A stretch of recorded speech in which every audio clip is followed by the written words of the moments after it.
think 19th century was about the Industrial Revolution, about electricity, about disrupting the agricultural society and making it more advanced. The 20th century was about physics and engineering to do more things easier in our everyday life, from refrigerators to washing machines. How convenient. And the 21st century is definitely the digital age. It's the internet.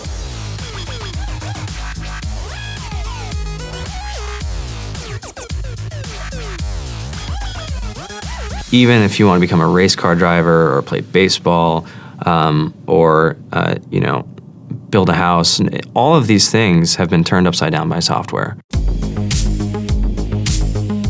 The LettuceBot is a robot that can sense its environment. Every single hour, this LettuceBot is seeing 1.5 million plants, and it's taking individual action on those plants. We enable lettuce growers to have higher yields in their field by helping make it cheaper, by helping produce food in a more sustainable way.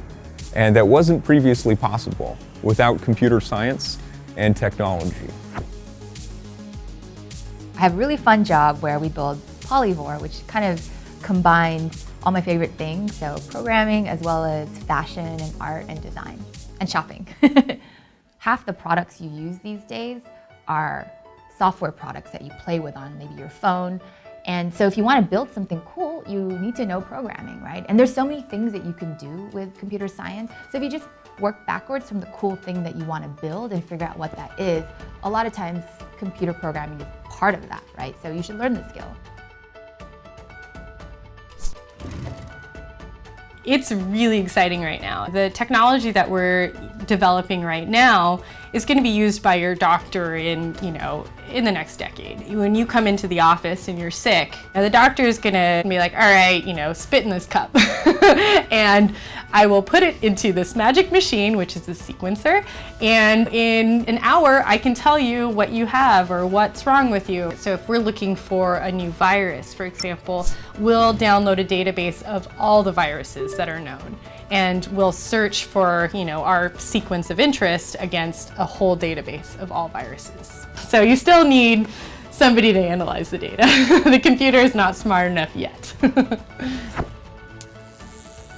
Our software helps people save energy and thereby reduce their carbon emissions. To date, we've saved over 8 terawatt hours, which is the equivalent of about 1.1 million cars on the road.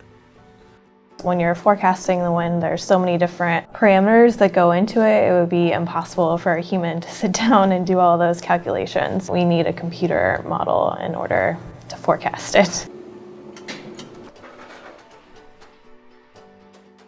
Most people don't think about technology and public safety as going together, but our software is actually changing the way that law enforcement is capturing, transferring, and managing their digital evidence on a daily basis. It turns out that when officers are wearing our cameras, they see a drastic reduction in use of force, as well as a drastic reduction in the amount of complaints being leveraged against their agency, ultimately resulting in safer communities.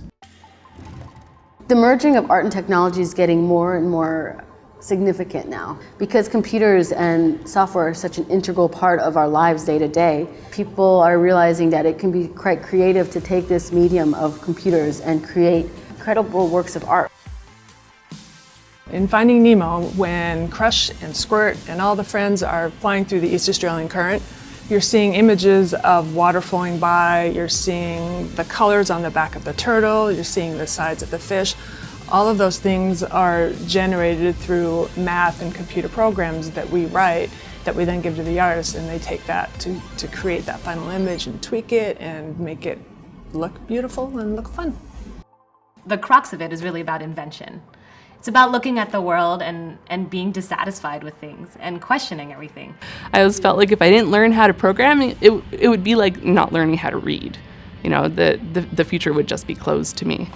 If you're in the coding profession, there's so many things that you can do, and you can pretty much pick and choose the course you want to be in. I think that you can start something in your college dorm room, and you can have a set of people who haven't built a big company before come together and build something that 1 billion people use as part of their daily lives is just crazy to think about, right? It's humbling and it's amazing. Really, it's about the chance to reinvent things and then see it out there in the world and see people using it and having fun or having a better life because of something that wasn't there before that you put in the world.